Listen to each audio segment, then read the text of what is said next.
Vengeance!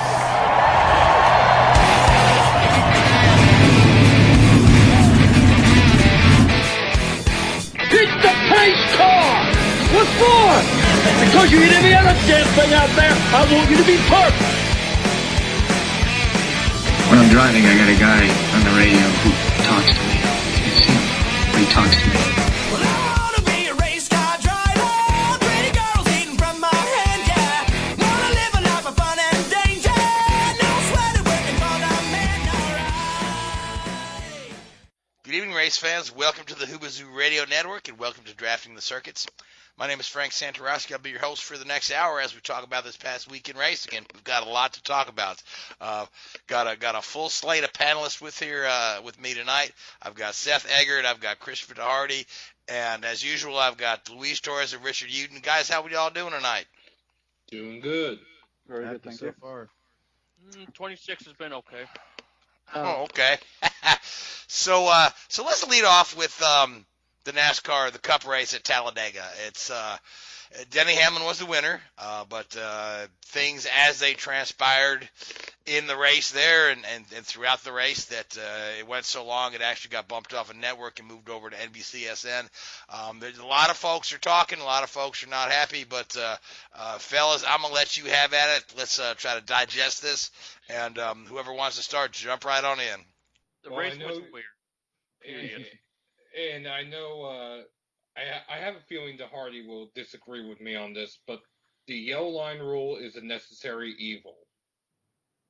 All right, so let's go ahead and start by breaking down what happened, okay?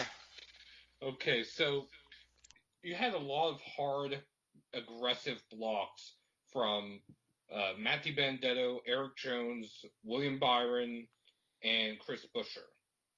Ultimately, in turns 3 and 4, it looked as if the four of them were going to crash. Denny Hamlin came in with such a head of steam that he dived onto the apron to avoid hitting them, passing Erik Jones and Buescher in the process below the WL line, got back on track, continued on, crossed the line in a photo finish with DiBenedetto and Erik Jones. However, NASCAR deems DiBenedetto had forced William Byron below the line, penalizing him to the tail end of the lead lap. They initially penalized Chase Elliott for passing below the yellow line. However, upon review, they found that Buescher forced him down there, so they penalized Buescher. And they missed John Hunter Nemechek flat out passing Brennan Poole below the WL line coming to the checker. And no penalties for Denny Hamlin. No penalties for Denny Hamlin or John Hunter Nemechek. Right. Well, the Denny Hamlin is the one that's got everybody up in arms. So, yeah. All right. So, Louise, what's your take on this? Where could we start with this ordeal? First and foremost, I think it was great that NASCAR took eventually time to look at the replays carefully. You got to thank Chase Elliott and Hendrick Motorsports for that, because otherwise, if they didn't protest, we would have seen Elliott and Buescher spots the complete opposite of what ultimately ended up. At this rate, when it comes to the white flag, I get it, all bets are off, but when you have all this nonsense, this mess of a race that was the very end, and all the people trying to avoid what's warranted a block, what's not warranted a block, it's getting really out of hand. And it seems like back in the day, even when we had the yellow line, the early 2000s, they were very mindful. They were using their heads all throughout. Yeah, you'll have your big ones in the middle of the race or sometimes at the end, but as of late, whether it's the implementations of stage racing, which they've been better about it now, that where we see all those big wrecks at the very end, except for this one, it started from lap 1. I don't know what is going on. And I might have mentioned this here once back in the day. I don't know if it's a generational thing where they just have to be very aggressive, or just doing these aggressive blocks has been a lot better over time where you can get away with it unscathed. It's the package. It's not a generational thing. It's literally the package that they are currently using in the Cup cars. Because if it was a generational thing, we would have had the same wrecks and the same shenanigans in the Xfinity Series and the Truck Series, which have younger drivers. Okay, and that's what I was sort of getting at what I say. With maybe with these cars, they can pull all these daring blocks a lot easier. Sure, at the end, or if they get too close, they have piling in. But it's just odd how certain things worked back then, and certain things just it doesn't register to me quite well now. That we see all this tomfoolery where we have to figure out who's finished what's a. It's left me confused. That's why I said it's a completely weird race all around because what is this? Well, Yeah, and well, to your point, right? You're a guy who follows and covers racing very closely, right? And if you're confused, right, what does the average fan or perhaps a new fan who's not watching a lot of racing think? They're totally lost. And Richard, I want to throw this one to you because I feel strongly that the overtime rules and the green-white checker lends itself to chaos, particularly at a place like Talladega. I mean, how many restarts do we have? We ended up going almost 520 miles. 520 miles in this race. 532 miles. Yeah, just to get to finishing, right? And these, that's somebody had to compare that to the Indy 500, and they said, okay, you see, this is why we don't do that in IndyCar because it's wreck after wreck after wreck. Yeah. But Richard, I mean, there's so much urgency with the chase and the spots available, and stage points, and then we're just going to go restart after restart until there's a winner. I mean, in my mind, that just causes the chaos. What are your thoughts?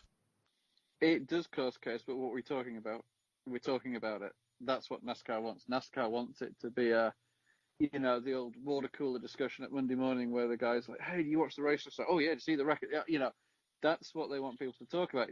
People don't talk about on the day after a Dover race or a Kansas race or a, whatever. Oh, yeah, did you see that? Blaney won by 16 seconds. Oh, yeah, good race. They don't talk about that. They talk about the wrecks. They talk about the big accidents. And the super speedways encourage that mentality from the drivers. I don't know if it's the mentality from the drivers. They know what they've got to get it done, and they have an opportunity. And the margin for error is so much, or the reward is so much greater at a super speedway because one good move can gain you 3 or 4 spots in the last 10 feet. It's going to create this aggression and this sort of shoulders out. But I think one thing that I would want to comment on that NASCAR have to be careful with is, and thankfully we only do this 4 times a year, but the expense involved here. You've probably lost 4 or 5 chassis in that race. And, the structural integrity of a chassis is such that you can't slap a bit of Bondo on it and off it goes. Well, although next year they're probably going. Is it next year, the year after? It was originally going to be next year. That was going to be next gen car. So they are because of COVID. It's now 2022. They are going to have to, run these cars next year, and some teams are going to have to build new super speedway cars. And I saw one team was running like a 16-year-old chassis or something. There were 2 teams that were running chassis that were. One was 13 years old and one was 16 years old. Go Fast Racing, Corey LaJoie was running one that David Reagan finished 15th with at Dover in 2008. It's interesting. It was a Dover chassis. Interesting. It must have been modified to make it a super speedway chassis then, because they are different.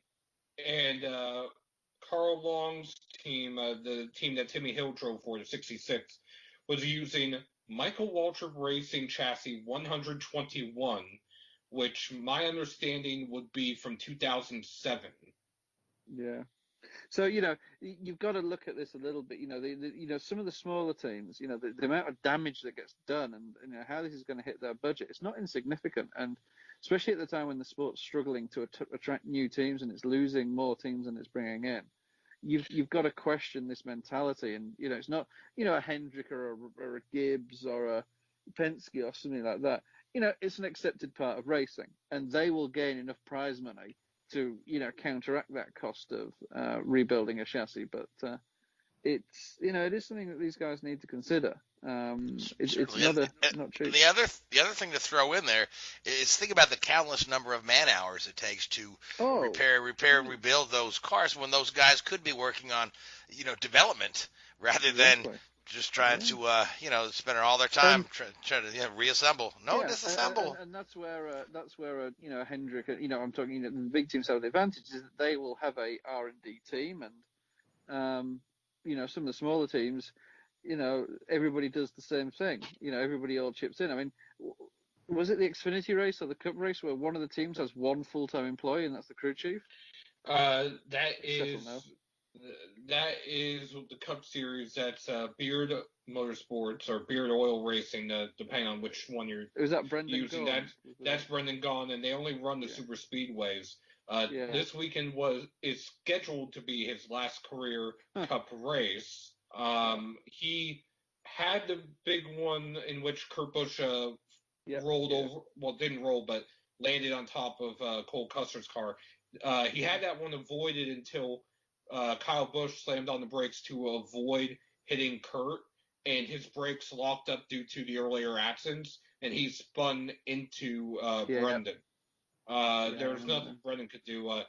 Whether or not, I know people have been asking Brendan if he's going to run the 500 next year, because apparently Beard still has one chassis left. One car to wreck, huh? Well, the thing is, one car to wreck. To be fair, one car to, as you say, one car to quote unquote wreck in the final year of that style of chassis. Yeah, you might as well go for it. And also, the prize money and the rewards from the 500 are so high that it's like, well, if you're going to do one, that's the one to do. Yeah, because go on, Richard. Yeah, it's just the amount of money that race draws in. For some of the small teams, if a small team who is doing a part-time or schedule there, they get a top 15 at the 500. That's them paid for the season. So the rewards there. So, and this it goes back to the point. The way these guys push, the way they the opportunities they have. At a super speedway, no other, short track, mile and a half, road course, whatever, no other place can you be coming off, going into turn 3 in 5th and having a good chance of winning a race. It doesn't work in any other circuit. So, of course these guys are going to take risks and going to push the limit. And, you see what you've had, you've seen it a number of times this year, and you can tell it's bad when they're putting scuffed tires back on. But it is that's where you got the money. Well, I was going to say, going back to the money discussion, I know from people that I've spoken to, Rick Ware Racing for the second Daytona race earlier this year, they didn't actually buy many new tires. They bought 2 new sets of tires, 8 tires, and they reused tires from the Daytona 500 from earlier this year.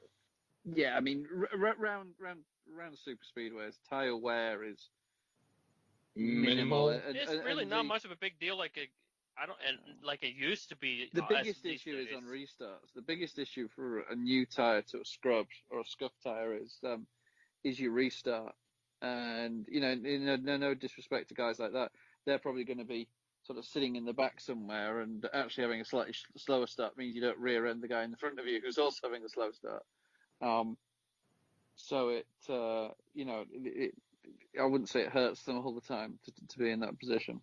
Yeah, going Certainly. back real quick about the money thing as far as Beard, because that left me wondering what is next for the 62 team, because it may very well be Brendan's last race, and with that one chassis, would they want to bring Brendan for one more 500, or they're willing to find somebody else? Because that's the thing. This race team has not had that, has never been in that spot of finding a new driver or a choice.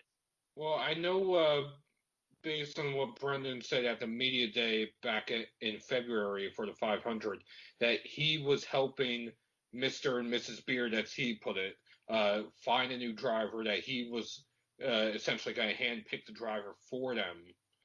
So based I must on have missed that bit on media day because I was somewhere else at that time period.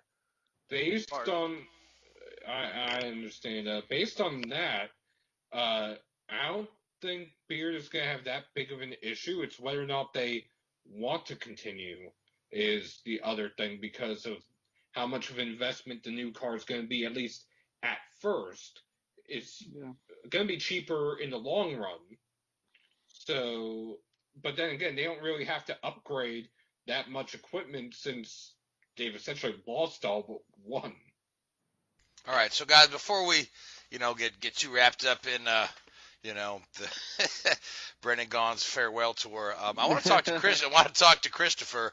Now, Christopher, you're a guy I've known several years, and you have an absolute passion for racing that rivals, most people I know. And you came away from this Talladega race with some very, very structured thoughts, and I want you to share those. Well, it's definitely been interesting. First of all, it shows that when it comes to running a big league race, NASCAR still can stumble over themselves massively. So first things first. The finish of the race was not on NBC. The rest of the race was broadcast on NBC network television, but the race got taken off because it ran over its time window. By over an hour. Exactly. So first of all, what happened to noon start times? It's time to get back to going into that. It's beyond ridiculous. They started at 2, which is earlier than they've actually started most of this season. So granted, I know what you're talking about. This year, I think they went with start times that the networks preferred because of, essentially COVID, and for the most part, there wasn't any other option for sports, so they kind of had their choice of when to start. Not that I'm saying that's right or wrong. It's a factor that has to be acknowledged. All right. So still, that's absolutely ridiculous. We're not running earlier in the afternoon, especially when you count on the fact that Talladega doesn't have lights. Secondly, the yellow line rule. I'm starting to get to the realization that it needs to go. I've got the statistics right here, the cautions. If you look at all the cautions in the 10 years before the yellow line rule came in, you've got a few races where there's no cautions at all. You got one race where there's no cautions at all after the rule became implemented at Talladega. But in the last 2 years, we've got 13, 8, 9, 6, 8, 6, 11 cautions in these races, and I'm looking at the mid 90s here. You've got 2, 2, 6, 5, 0, 4, 3, 4, 3, 3, 4, 3. It's frankly ridiculous at this point. Exactly. So, and let's get to the skinny of it, where we get to the end of the race here. First of all, Bubba Wallace got into the outside wall. It was falling back because he had a flat tire. But at that exact moment, James Davison had a spin and caused a caution on lap 184, leading to the first overtime.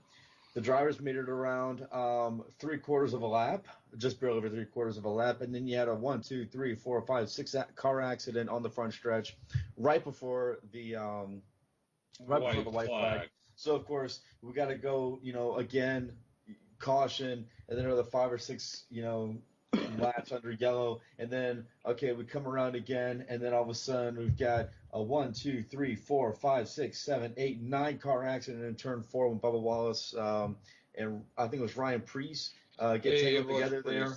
Yeah, so when they get tangled together, these guys are supposed to be, they get tired of the best drivers in the world, and all of a sudden you can't make a single lap when you're coming down to the end of the race. Come on, give me a damn break here. And not only that, everyone's pitching a fit. Oh, it's on NBC. It's not on NBC. Well, there's a reason for that. Get them to stop hitting each other. You're costing team owners a lot of money here. And for what? Because we got to have a green flag finish.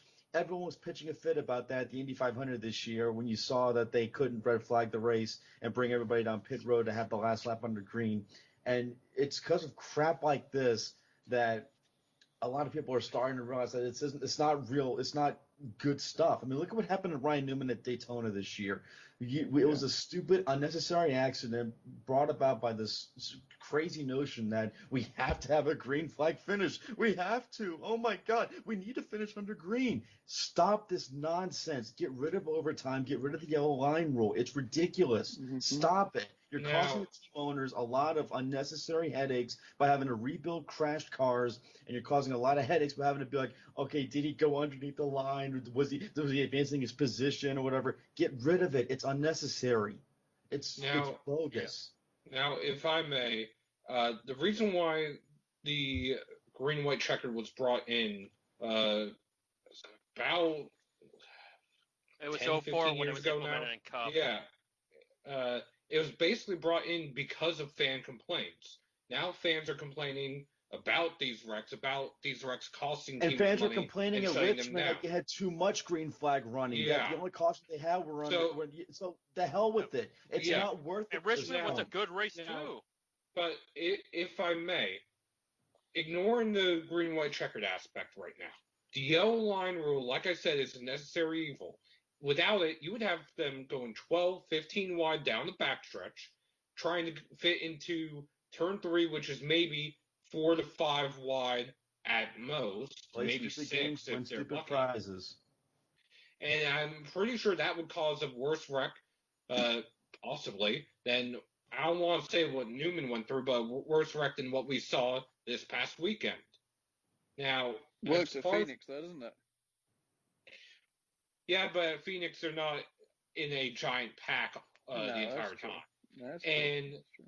and going back to the cautions, the way Chris was explaining them, even though, yes, you had the restrictor plates back in the day, during the 90s, before the yellow line rule, you also had a wide range in competitiveness for the teams.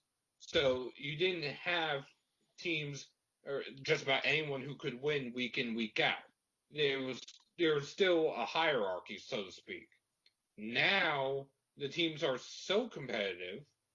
Granted, there are no restrictor plates now; it's just a tapered spacer. But they're so competitive now that you could have somebody like a Brendan Poole, a Quinn Hoff, a Timmy Hill pull off the unthinkable and win. Now, obviously, we didn't see that this past weekend. But Up until they get wrecked, then their shots are gone. Well, they don't always get wrecked either. Sometimes they get shuffled out. Take the Xfinity race, for example. Josh Williams ran second for about 5 to 10 laps. Michael Annett jumped down in front of him to lead the line, jumbled up the order. Josh Williams ended up finishing 7th. He didn't get wrecked at all. He just basically got the rug taken out from under him. Yeah, and let me chime in on the Xfinity race real quick. Another thing, when it comes, you mentioned this, Chris, a little bit as far as stage racing, and also the first wreck that led before coming to the white flag, they stopped the race. Let me say this: what's the need? Why do you want to warrant a stoppage where there's only like 2 laps to go in the end of a stage? For what? You want to guarantee a green flag race finish for the stage? For a measly 2-car wreck involving Ross Chastain and Colby Howard? It's like, you have stage race, you want to complete it. We don't. Go on. The reason why they did that is because they award the points at the end of the stage and the playoff point, which could be a factor for who makes the final round of the playoffs. That's why, and this isn't the first time they've done that. They've done it at other tracks. It's wasting time. You're not turning any laps. And then when people start to pitch a fit about the race being taken off at NBC, hey, we wasted all this time under red flag with this. Then we had, 3 accidents where it took us an hour to run the last 10 laps. It's ridiculous. Now, yeah, it really is. I agree, Christopher. I agree with you fully. I mean, I've seen too many of these races where it takes forever to end it. Can I throw an idea out here? Yes, go for it. Very quickly. So going back to the yellow line. I agree with the yellow line in the turns because if you try and go down below that yellow line in the curve, you can really unsettle the car. Going transition from banking to the apron, and that can cause real problems. You see cars get spat back up the track and can hit the outside barrier head on and all this sort of stuff when they venture down onto the apron there. But the big issue, at Talladega, as you mentioned, is that backstretch, where you've got, that huge, the huge skid pad on the instep. Now, apart from making it a gravel trap, Black Lakes as we used to call them, you could turn it into a gravel trap, which I think would be a little bit excessive. But here's an option. You have everybody says get rid of the line. Well, how do you have 2 lines? So you have like an orange line, where if you're allowed to go down below the orange line to avoid contact but not gain a position, and then you have the yellow line where if you go below the yellow line, you've got to go to the back of the end of the longest line or whatever it may be. Well, I'll let you finish. No, because I just think then, sometimes you've seen guys that, when they're all jockeying for position and everything, sometimes people just, and it's not intentional. What you want to try and avoid is somebody intentionally going below the line to gain an advantage. So you give them a little bit of room and say, okay, you can go below this line, but you can't gain a position. You can come back into the pack. You can manage it yourself. And then you give them another line, which is maybe a 1.5, 2 cars width further down that says, okay, well, if you hit this line, that's not an accident. You're doing it deliberately. That's a penalty. You lose a lap or whatever it may be. Well, there's already a rule in place that, and essentially NASCAR set a precedent this past weekend with the Hamlin, that you can go below the yellow line to avoid an accident. And to a certain point, that's always been the case. I mean, look at how many cars went below the yellow line when they weren't wrecking in turn 4, though. There was no wreck. I know. Carl Edwards which that thing was enforced years later. Yeah, and Regan Smith for that matter. But that's besides the point at this point. Essentially, what I'm trying to say is they already allow you to go down to avoid a wreck, regardless of whether you're actually wrecking or it's about to cause a wreck. Well, Granted, they ultimately didn't wreck in this case. Yeah, that's your excuse. And what I was going to say is that would be the driver's excuse every time. Whether or not NASCAR buys it is another story. They can't not buy it in theory. I was going to say, granted, I don't agree with NASCAR giving the win to Denny Hamlin. I'm going to say that. But I do believe the O-line rule is a necessary evil. Both things can be true at the same time. Okay, Seth. You've put that out there. So my gripe is again, it's like I understand why they want to implement stuff like that, but you gotta finish the race as fast as possible. Seth, how's that fence doing that you sat on? Don't get any splinters, will you? I'll just say this: quite frankly, at this point, the green-white checker rule is worn out its welcome. Primarily because you can't see that in other forms of racing. I mean, could you imagine that at Le Mans? We're going to add 20 minutes to the 24 hours of Le Mans just so we can get a green flag finish? It would never happen. Get rid of it. It's past time. Chris is just. It is past time. Yeah, I think NASCAR races are too long right now. They really don't. They need to. And I've been saying this for years. They need to shorten up these races, and they've done that some. They've taken several 500s and cut them down to 400s. But whether it's record or rain, you see, we finally, when it comes to stoppages, how many red flags we had? In my count, there's been 22. Back in the day, at the very most, you have at least 7 or 8. And at Talladega, red flags were not that common for a period of time. Now it's like become the norm every single year before the playoffs. Is that also got a safety standpoint in I there? was going to say one of they have damage to the structural integrity of the track, like we've seen in Formula One a little bit recently. They're doing it so they're not spending 20 laps under a caution. While they repair a barrier or Tech Pro or safer barrier or whatever it is. So there's a little bit of give and take. I think you shouldn't be doing it for entertainment value to manipulate the result, but then also you've got to give the fans value for your money as well, especially the guys that go to the track. If you're going to, these guys, this is going to take 45 minutes to replace this barrier, so he's just gone smashing into it. The smart thing to do, stop the race, do that. But there's I'm going to sound like Seth now. There's a balance to everything. And, you're damned if you do and you're damned if you don't half the time, aren't you? Nobody's going to be pleased with everything. We forget, at the end of the day, NASCAR is an entertainment business. And their job there is to entertain. And I don't care what anybody says. The big, why do people watch Talladega? For the big one. NASCAR even publicize it as the big one, They want to see the wrecks, and they know full well that a green-white checker is going to encourage the chances of having a big wreck, and that's what people watch it for.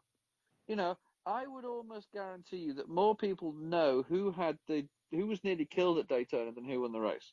almost guarantee most people on the street anyway. I'm not counting you, Seth. But you know, most people aren't. You know, the armchair fans. You know, the people that aren't us, basically. You know, it's very easy for us, I think, at times, for every form of sport that we talk about to realize that we're in the very small minority of the viewers of these sports, and the people that listen to these shows are also in the minority. You know, NASCAR wants the people that only watch the 500 a year or only watch 3 or 4 races a year. Oh yeah, let's watch Talladega. There's always a big wreck there. You know, they're not going to turn around and say, oh, let's watch Kings Glen because, you know, seeing those cars go through the S's is great fun. You know, we love it. Yeah, But yeah, but at the end of the day, Richard, though, if you're talking, you know, what pleases the fan, I've said again and again, I torture myself by reading social media comments. I can't find, you know, very many people that were pleased with this particular race and the outcome. You know, and then of course, then you get all the weird conspiracy theories that NASCAR wants to make sure Toyota wins because Toyota's paying them off and all this other nonsense that comes out, and it's it's stupid. But I believe that it undermines the integrity of the sport when, number one, you don't apply rules consistently, and number two, these, you know, when we're trying to finish a race, it looks like damn amateur hour out there. Oh yeah, but again, so that's my piece. To your point there, NASCAR, and this isn't being flippant or blunt, they don't give two shits about the people that are writing stuff on Facebook, because those are the hardcore fans that are going to watch no matter what. You know, oh, I'm not going to watch a plate race again, or, you know, of course you are. You know, don't give. Yeah, everybody says, "Oh, I'm done with NASCAR, never watch again." I'm like, why are you still posting racing groups? Yeah, the same thing with pro wrestling. NASCAR don't care about this. NASCAR cares about the 90% of social, you know, of armchair fans, social fans who don't have a driver they cheer for, that don't have a team they cheer for. They'll just have it on in the background on a Sunday afternoon or whatever, and oh yeah, look at that! Wow, you know, that's who NASCAR want to bring back to the sport, not the diehard fans like ourselves and like the people that listen to the show and like the people on the Facebook and Twitter and all these forums. You know, those people are taken for granted. Unfortunately, you know, NASCAR doesn't care about them. It cares about bringing new people in. It's got to, because it's lost a generation, and that's not because of the racing. It's because most of them have died, unfortunately, or too old to be involved in it, really. Have got families and have got other things to do on a Sunday afternoon. Certainly, yeah, especially for that length of time. Anyway, so let's move on and talk about let's preview the Roval and talk about the playoff scenarios and who's in, who's out. But before we do that, Richard, you were telling me off the air about a dear friend and a member of the sport who we lost. So I want you to have a little time to talk about that. Yeah, I only had the privilege of working with a former crew chief called Eddie Lowry for 2 or 3 years when I was at RCI. Eddie was there. He'd taken a step back from travelling and was shop based, but he'd been around the sport as long as old as the hills. I know he'd been at RCI. I know he was at Petty. He was at a number of other teams, and I think he crew chiefed, I think Seth was saying, Xfinity cars a number of years ago. And just a really, really good guy. You know, when I first came over, you know, this English kid coming over from, you know, to work in NASCAR sort of thing, you know, he was quite intimidating. But he was, you know, he was great. He would show you the ropes and all this sort of stuff. And yeah, real loss, really. I obviously lost contact with him, you know, when I left RCR, and only really got back in contact with him a few weeks ago, a couple of months ago now. So it's a real shame. You know, that sort of generation is dying away now, and there's not as many people in that sort of ilk within the sport as there used to be. And it'd be a real, although he wasn't involved in the sport, you know, directly these days, it's a real loss. And I'm gonna miss him. Yeah, well, certainly our you know, our hearts and our thoughts go out to his friends and family members. So. You know, rest in peace. Lowry, yeah. Eddie Lowry. Yeah. Eddie Lowry. Yep. So we're off to the Roval. The Roval's going to be an elimination round. You know, we know that we've got some guys out there that are pretty strong on the road courses there. But Seth, who do you believe is in real trouble here? And I mean, missing, getting eliminated trouble? Kyle Busch. Kyle Busch. He's never had any luck at the Roval, for one. For another, entering the Roval, he is 21 points out right now, which, granted, even though that's only 2 stages worth of points right now, a bad day or even a mediocre day and he could be knocked out. And I've actually been saying this for a few weeks now, that I didn't believe that Kyle Busch was going to make it to the championship for this year, and that I actually think he might go winless for the first time in his career. Yes, he certainly may. Yeah, first round he gets knocked out, he's going to win the following race, isn't he? If he gets knocked out this week, probably, yeah. That would be that would be poetic justice, right? So, all right, so that, and then he would say it's still 2020. Exactly. Still 2020, yep. So, but we've got so right now, Kurt Busch and Denny Hamlin are safe. They've won the last 2 races. We've got a couple other guys that are well above the cut line. Louise, who are those? They're doing pretty. That should be fine. Are Kevin Harvick for sure, and I really haven't looked in a fly minute conscientiously. Harvick for sure is going to be in. Just a stage success, and he'll be fine. I think it's either Chase Elliott or Keselowski. Chase Elliott is 23 above Logano, who holds the cut line. He's 44 ahead of Dillon, who's the first driver out right now. Brad Keselowski is 20 above the cut line and is 41 ahead of Dillon, the first driver out.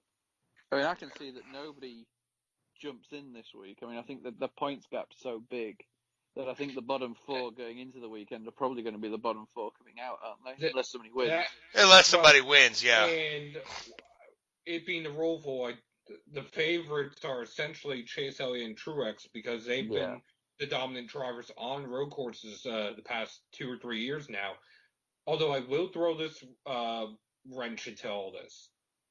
Rain is in the forecast on Sunday, and they will race in the rain at the Roval. Now, have we ever had a points-paying Cup race in the rain? Points-paying Cup. I know we've had points-paying Xfinity races in the rain. I know Cup cars raced in the rain in Japan in an exhibition years ago, but I don't think we've ever had a points-paying Cup race in the rain. Yeah, that would be 2020-ish, wouldn't it? Now, have they changed the rules on wet weather tyres? Because I remember a few years ago, if it started to rain, NASCAR would red flag the race. Everybody could go onto wets, and then you could choose when to go back onto slicks, but the call to go onto wets was made by NASCAR. Nope, the call is now left up to the crew chiefs. Good. Unless the race is starting in the wet. Okay, sure. Like a Formula 1 race, where they declare it a wet race. Yeah, they would either Formula 1 style, yeah. Or if it had rained earlier in the day, they might declare damp, which would allow teams to choose whether they want to start on wet or dry tires. Now NASCAR doesn't have an intermediate, do they? No, they do not. Right, yeah. I always thought intermediate.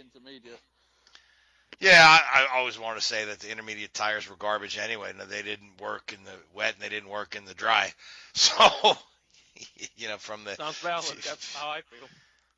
Yeah. So, all right. So, guys, I want to save some time to talk about the IndyCar doubleheader at Indianapolis. So, let's go ahead. We'll go around the table, pick a winner for the Roval. Christopher, I'll start with you. I'm gonna go ahead and, just to save his butt, I'm gonna say Kyle Busch. There you go, Louise. Elliott. Seth. Correct. And Richard. Di Benedetto. Oh, that would be nice. That would be poetic justice for him. I'm going to go with Ryan Blaney, even though he's already out of the chase. I say he brings this one home. So anyway, IndyCar Harvest Grand Prix.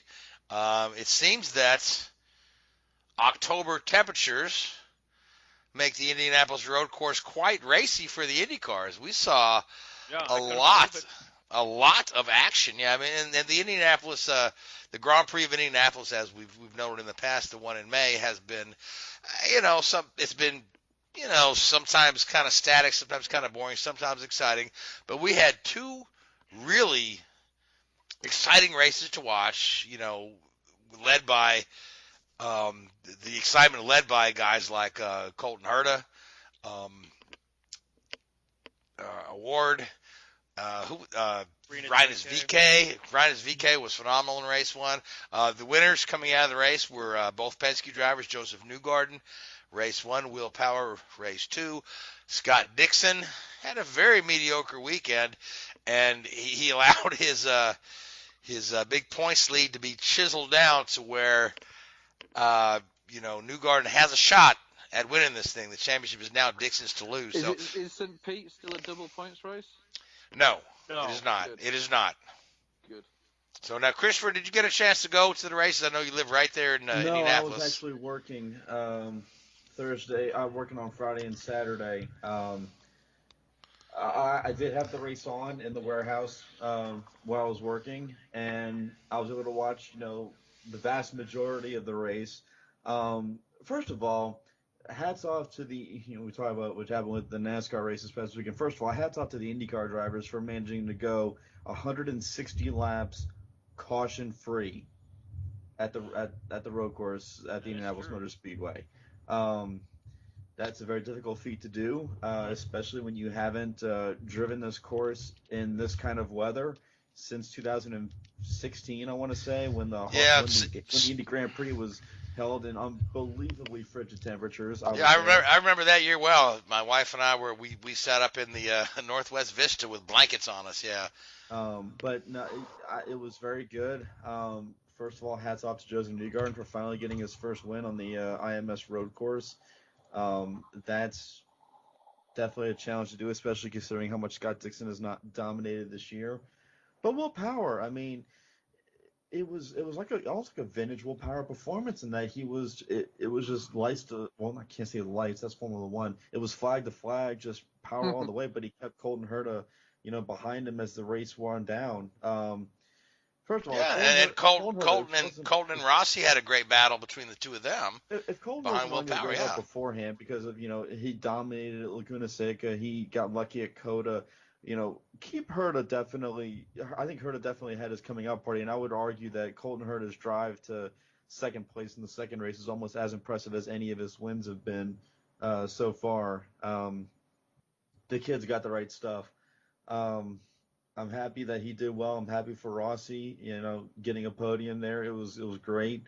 But it was nice to see Power getting back to where he should be on top of the podium because, this season hasn't necessarily been the kindest to him or Team Penske overall. And I think if I remember seeing that stat correctly, he tied Alan Sr. for fifth best on the all-time wins list too. Yes, and his pole position was pole position number 61, which only has him, I believe, 6 behind Mario for the all-time. I believe so. Unless you ask Will, he'll say Surface Paradise 08. It's the +1, but that's a long story. Yeah, it's a long story for another day. Yeah, but Chris, to your point, yeah, it looked like the Will Power that from 2012, 2013, where just on any given Sunday he would just go out there and make mincemeat of the rest of the field. Just when Will gets in a zone like that, he's absolutely unbeatable. He's one of the finest drivers of his generation. I know he's been eclipsed by, Dixon with the multiple championships and Franchitti with the multiple Indy 500 wins.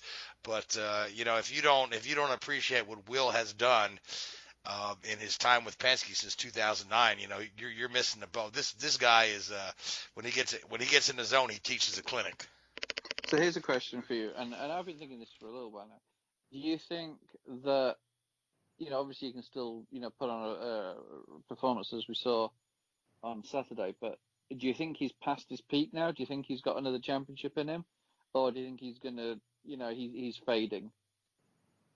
I would argue very slight fade. I think his peak was probably around 2014 to 2016, maybe 2017.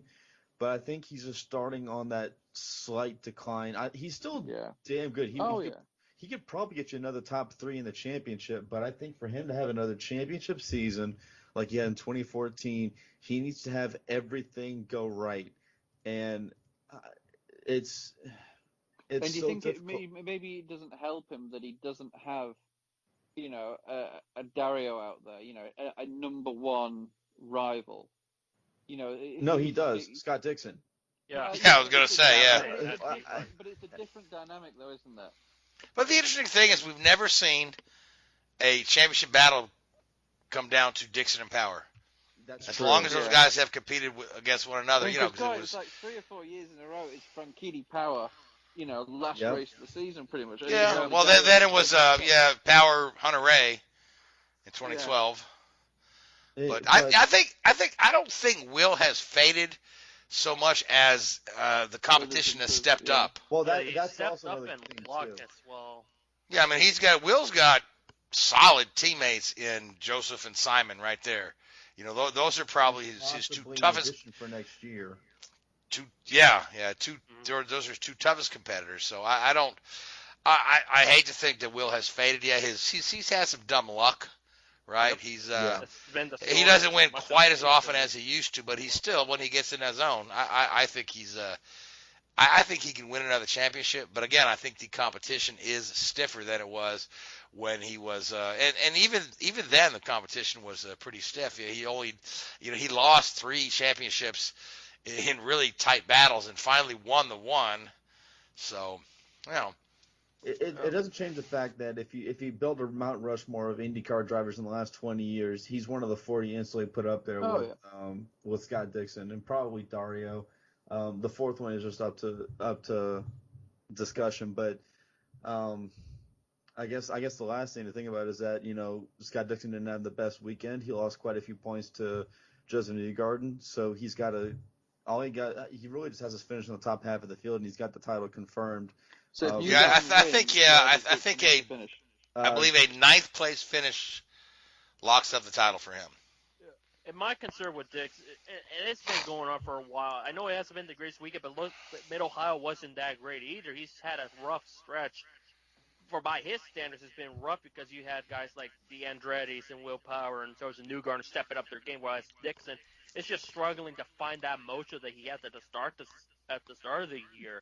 I don't know what has happened. It seems like ever since he got outsmarted by Sato in the 500, something has just not been necessarily right with that 9 team. But it's trying to gain maximum reward for minimal effort in many ways, isn't it? It's like, okay, what do we need to do to, don't take risks, don't do anything stupid, just execute. Which is And it'd be justifiably interesting fair to too. see. It'd be interesting to see. I think one of the things that could go against him, and I think this can only happen with Penske, is, they've got, in theory, Penske got 3 top cars. With Newgarden, Power, and Pagenaud. So I'd be interesting to see if Newgarden can get out there at the front, if they don't use the other 2 guys to back Dixon up into the pack a little bit. I don't think any other team could do that because they just don't have the strength and depth of drivers. But I think Penske will know that they'll have 3 drivers who are going to be there or thereabouts, and they could potentially use the other 2 guys to help Newgarden out there and put some strategy calls out there to cover everything Dixon does and back him up a little bit.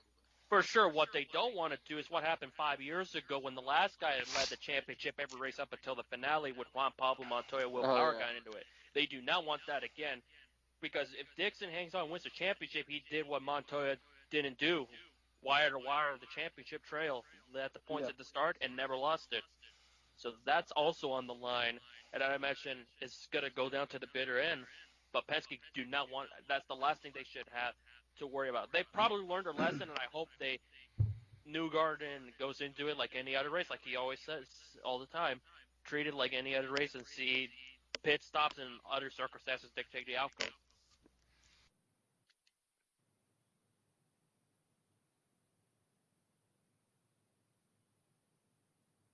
So, yeah, a great run by, of course, you mentioned Alexander Rossi. Same with Power. It seems like once they finally got their mojo, they've been on a roll this year, as of late. Not this year, as of late. So that's been good to see. And as far as Pato, after a rough race 1. He turned that thing around in race number 2. So that kind of shows you what he can do with adversity. And I think he and Colton, I would not be awfully surprised come next year they'll be as ever strong as they already been. Certainly. And what about Renus VK? He locks up the Rookie of the Year title just by starting the last race. Yeah, a pole on a podium, his first podium, all on the same weekend. With the Ed Carpenter team. He's not in a Penske, he's not in a McLaren, he's not in a Andretti car. He's with Ed Carpenter, who's the team definitely has the potential to win. They've won races in the past, but they've been down for a couple years. So, Renus is the breath of fresh air that this team needs. Spencer was good there, but I think Renus is better, and I think he's good for the team. His road to Indy acumen speaks for itself. I mean, him and Oliver were at each other's throats the last 3 years. Quite frankly, it's just a matter of, people see. The fact matters that people just need to see what this kid could actually do. And I think a lot of people might have underestimated him, quite frankly. Some people, they're like, oh, who is this kid? We've never heard of him before. But, those people just aren't paying attention. And I think this was probably his massive coming out party after the disappointment that he had over at Texas, earlier this year. Mm-hmm. And I think this is finally when people were able to say, hey, wow, this kid actually knows what he's doing. Absolutely. It's ever since Texas, he's just gotten better and better, but by far, even in July, he had a superb outing, but this past week, he truly arrived in his absolute form. And that's another guy I think people should not sleep on. Like you mentioned about Herta, BK is another. Yeah, and I think him working for Ed only, kind of elevates his game. Because if you look at Joseph Newgarden, right, he was pretty solid when he was driving with Sarah Fisher. Then when Sarah merged her team with Ed's and Ed Carpenter was in there, Joseph got so much better in a hurry.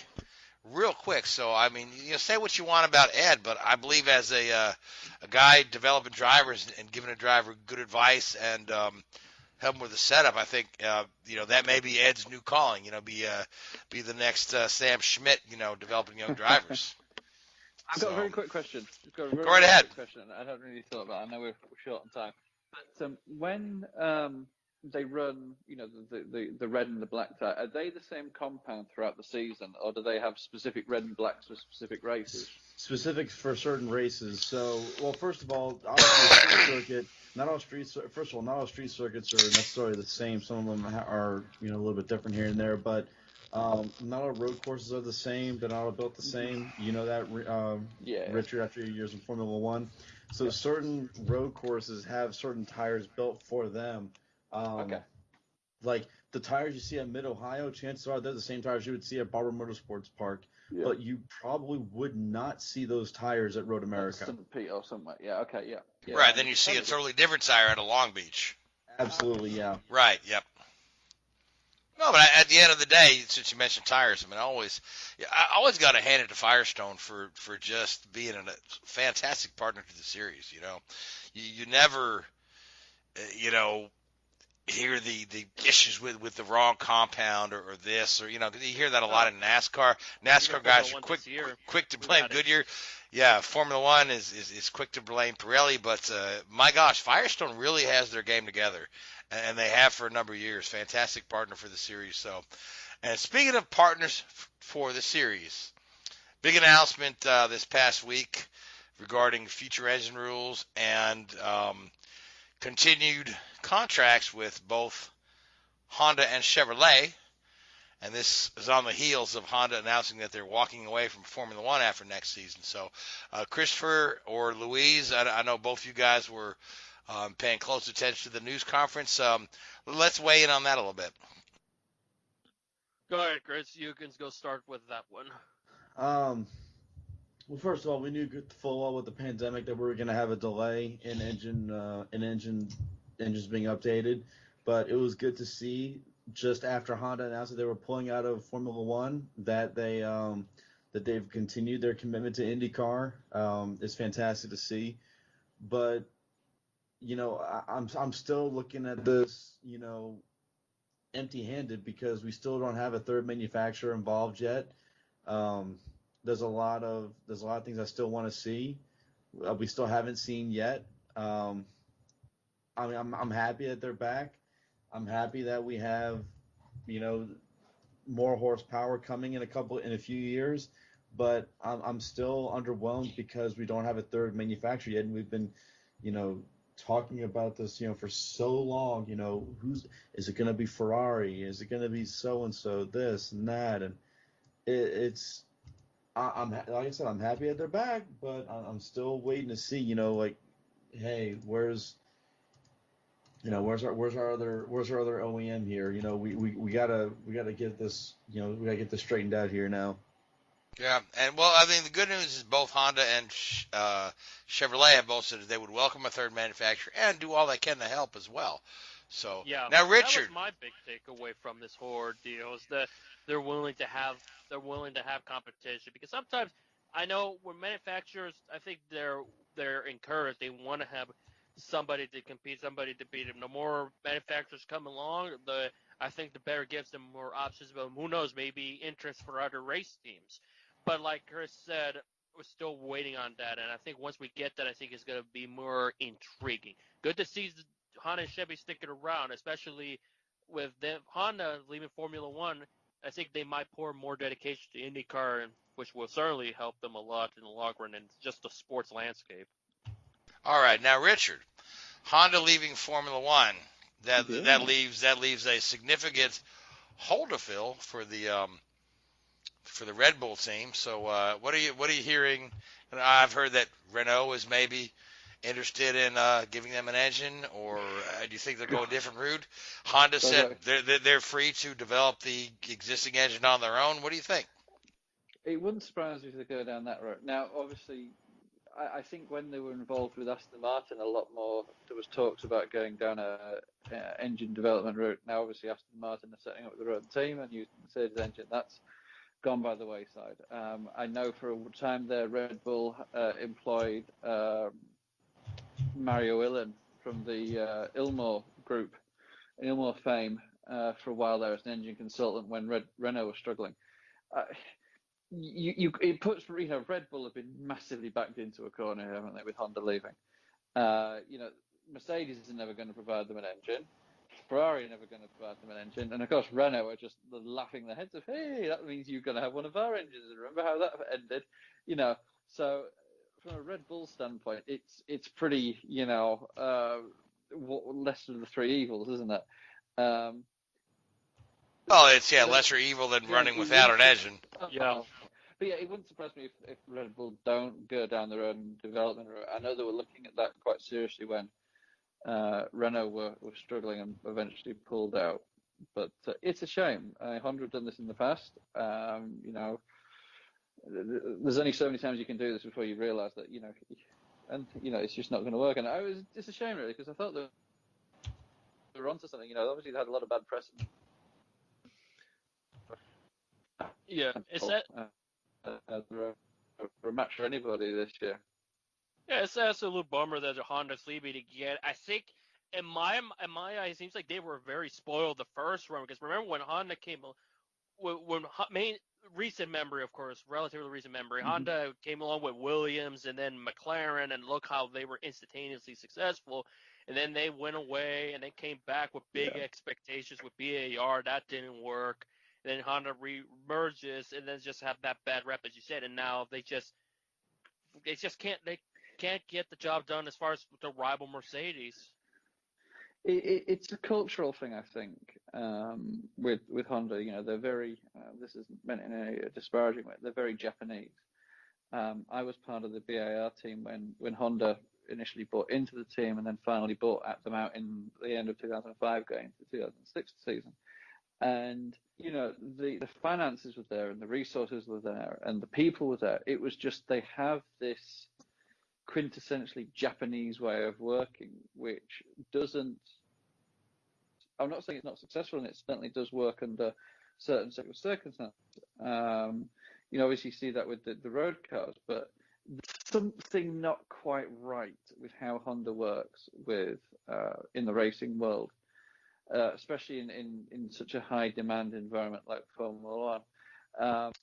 And again, it shows they'll just suddenly pull the plug at the drop of a hat. We saw that in 08 going into 09 when the financial downturn, and now obviously with everything with COVID, they will pull the plug in a heartbeat, which is a shame because some really good people will be affected by this. But hopefully it won't affect Red Bull and Max, and they can still be competitive going forward into 2022. All right, so on that note, we are out of time, so we'll just have to see what the future holds for Red Bull. This is again, a bombshell for one of the top teams in Formula One. But we are out of time, so I want to thank the Hoobazoo Radio Network. I want to thank iHeartRadio, Spreaker, and Google Podcasts. I want to thank you, Louise, Christopher, Seth, and Richard. And I want to thank you folks that listen to us week in and week out. Until next week, good night. WHOOBAZOO, that's Hoobazoo.com. Enter website, enter website, enter website, enter website.